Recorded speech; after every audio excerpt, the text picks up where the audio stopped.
Hi everyone, my name is Wasim Ahmed and I teach here in economics at the Department of Economic Sciences, IIT Kanpur. And my areas of interest are basically macroeconomics I teach, and I teach financial econometrics, and I also have interest in the different domains of finance. I work here as an associate professor and my basic interest lies in the area of finance, but I have a deep understanding about the macroeconomic concepts, and I thought since I have been teaching macroeconomics for a long time, so I thought it will be good that I should share some of my experiences in the form of a course, online course. So I have devised the course Microeconomic Foundations of Macroeconomics, and this particular course will talk about different ideas underlying the microeconomic foundations which are needed to understand the macroeconomic picture in a much better way. The idea about this course came when I was teaching this course to our undergraduate students, and then I felt that in India, which talks about beyond man-cube books or ISLM literature, we emphasize in this course, and I particularly focus in this course on different ideas behind how we can understand the macroeconomics better by understanding or by applying the tools of microeconomics. Microeconomics, I mean that in microeconomics we study about the consumer, we study about the firm, we study about the markets. But in macroeconomics we talk about taxation, we talk about government, we talk about monetary policy, we also talk about the open economy. But if you look at in a more I would say holistic manner, then what comes out that economy consists of individuals, the firms and markets. So if we have the understanding about the functioning of these three elements of macroeconomics, then we can easily understand the associated ideas in macroeconomics in a much better way. For instance, if we can incorporate the idea of the behavior of consumer with the help of certain taxation norms, whether it is proportional tax or it is lump sum tax, then we can easily analyze the behavior of what should be the stand on taxes, how we have to decide about the incidence of tax on individuals, how their consumption will be impacted. So we will be trying to understand these concepts in this particular course from the static and dynamic point of view. Here the idea is that from a static perspective we will be seeing that how we can understand the behavior of consumer if that consumer lives only for one period, and given the scenarios that he is or she is facing in the economy, in the performance of the consumption and leisure perspective that we have, that how this particular consumer is going to decide about how many hours he has to work and how many hours he has to be idle or enjoy or use that for some of the activities which he or she likes. Then in that context it becomes easier to bring in the macroeconomic picture, that how if the government is going to decide about making some changes to taxation, making some changes to government expenditure, then how this particular representative agent or the consumer is going to react. With the help of firm also we can see the interaction between the consumer and firm, and then we can see that in what all scenarios firm would like to hire more labor.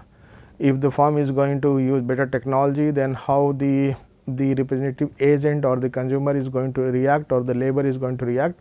In a dynamic context it becomes more interesting. So in that context, if we think about the consumer, so in consumer we talk about from the macroeconomic perspective, but from macroeconomic perspective we have certain consumption theories. For example, life cycle theory, we have relative income hypothesis. So these theories also talk about some amount of consumption behavior of the representative agent or consumers in the economy. So if we analyze the consumers at a macro level, so if we take the example of few consumers, then it will be easier to generalize at the macro level, that if the representative consumers are earning some money, for example, if some individuals in the economy are having income of 10,000 rupees, out of that how much they have to save and how much they have to consume, they will be deciding about their behavior, about the saving, about the future income will be also based on how much they are certain about their future earnings, how much they are certain about future earnings with interest rate and all other factors. So, those angles we will be also trying to understand in this course. From the macroeconomics perspective, we also have the microeconomic dimensions related to the monetary economics. So, how the consumer is going to decide about whether he or she should use cash or the credit card. Then we will be also understanding these concepts from the contemporary development, that how the Keynesian, neo-Keynesian, neo-Fisherian ideas are coming up, and how the central bank is going to decide about the monetary policy, what will be the stand of the central bank in the new normal picture that we are seeing these days during COVID times. Even during 2007-9 global financial crisis, we had a major change in understanding of the macroeconomics, and we will try to cover up. We will also try to have some idea or the understanding about the rational expectation, that how individuals are going to react when they have limited information. So, under the limited information context, how these individuals, which we are going to link with the Lucas critic, that whether the policymakers are aware about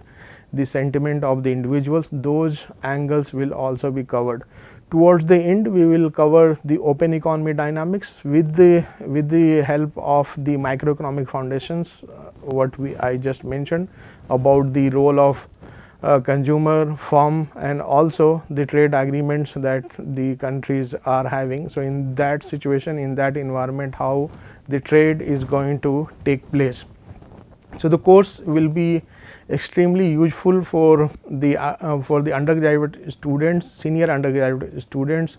master students, those who are studying in universities, and also to have a better grip on the macroeconomic concept. This course will be immensely helpful, and I will request the audience that if you are opting for this course, then you should be at least aware about the basic calculus, because we will be using that. To some extent, I will be also giving you or applying the tools of dynamic optimization. So, I hope that this course is a unique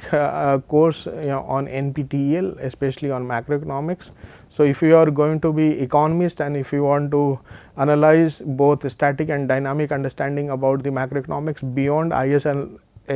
idea of basic intermediate macroeconomics, so this course is going to be helpful. So, I hope that with this I will conclude, and thank you so much.